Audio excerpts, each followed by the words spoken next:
San Luis Valley is largely dependent on its agricultural economy. And that economy is driven by a water system that includes the mighty Rio Grande River and a huge aquifer.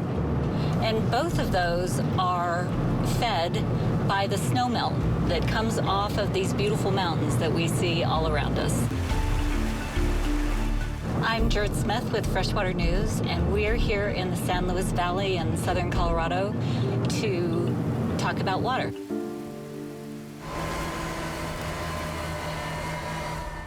So these are Reveille russet potatoes. We're Worley Family Farms. We're a family farming operation, 5 generations, and we've been raising potatoes for probably 70-some years here.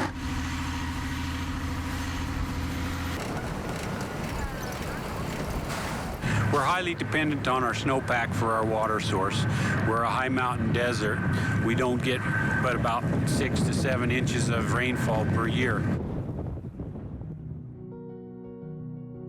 The aquifer has been under a tremendous amount of stress in the past several years, not unlike other states in the American West. There's been a 19-year drought, and the flows in the river have been shrinking, and as a result, the aquifer is shrinking as well. This is an alfalfa crop. And this alfalfa is watered via the aquifer that lies underneath these fields. Yes. As a community, we all want this to be sustainable, whether you have surface water or well water. The fact that the river and the aquifer no longer have the water supplies that they once did means that there's a tremendous amount of pressure over who gets the water when. Meanwhile, a company in Denver called Renewable Water Resources, or RWR, is proposing to export 22,000 acre-feet of water, that's roughly enough for 44,000 homes or so, to the suburbs of Denver, the southern suburbs, which are desperate for water because they're growing so fast. And their proposition here in the valley is, look, you guys need to reduce the amount of water you're using to protect the aquifer. Why not sell it to us? Sean Toner, you're a Colorado native. You have a company that has a very big idea about a new water project here in Colorado, and it's a controversial idea.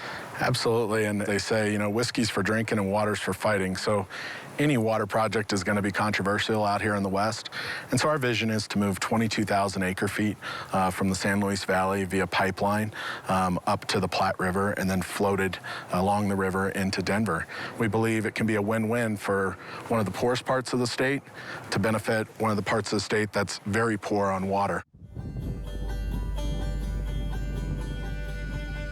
Your company is offering millions of dollars in support to the region. We're proposing a $50 million community fund. We're proposing $68 million to retire water rights, so farmers would benefit, the community would benefit, and $50 million goes quite a long way in the San Luis Valley.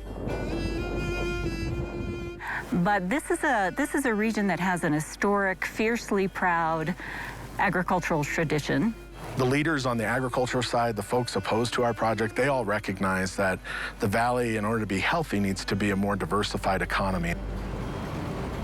Potatoes probably aren't the best crop to be growing, at least in the magnitude that they grow them in the San Luis Valley. And why is that? It's a heavy water-intensive crop. We've got to transform our agricultural-based economy into products that use less water. Sean, this idea is causing a huge amount of controversy in the valley, a lot of anger, a lot of anxiety. How are you dealing with that, and how are you addressing those concerns? Yeah, I think the first part is education. Many folks in the valley don't realize, to quote the Denver Post, San Luis Valley is the Saudi Arabia of water. So that's a misleading statement, Jared, because it's just factually, from an engineering and hydrologic standpoint, just not accurate. This is Cleve Simpson. He's general manager of the Rio Grande Water Conservation District. The system has been on steady decline for the last 20 years. If there was this abundant source of water and renewable source of water, you would see our aquifer systems actually flourishing. It's just inappropriate to reflect this as this panacea or this gold mine of water just readily available for the tapping. Item 19 is financial matters. This district has been actively involved in every one of these water export proposals, which happen on about every decade since 1972, and have been successful in defeating all efforts to really transport water out of this basin.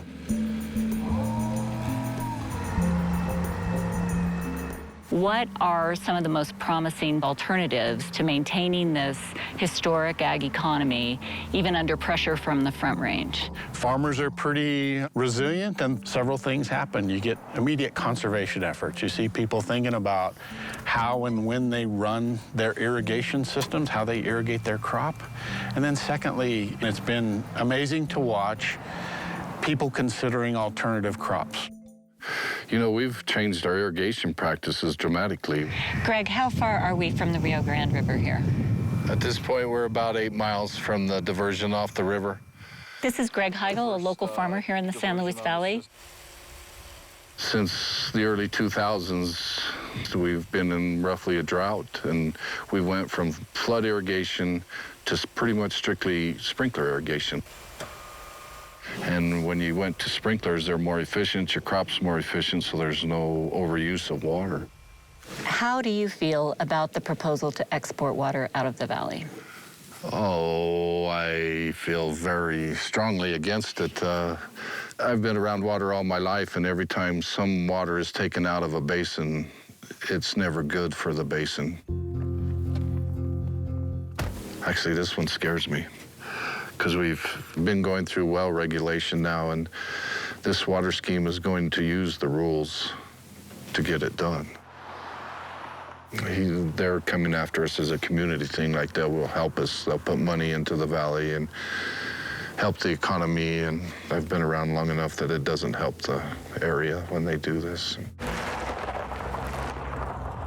We know there are farmers out there who think this export proposal has merit, but we could not convince anyone to go on camera to talk about it because it's such a controversial, divisive topic down here, sometimes pitting neighbor against neighbor. As the water crisis intensifies in the American Southwest, cities who don't have water will pursue those who do. Without question, ways will have to be found to share water between agricultural communities and the cities who so desperately need it.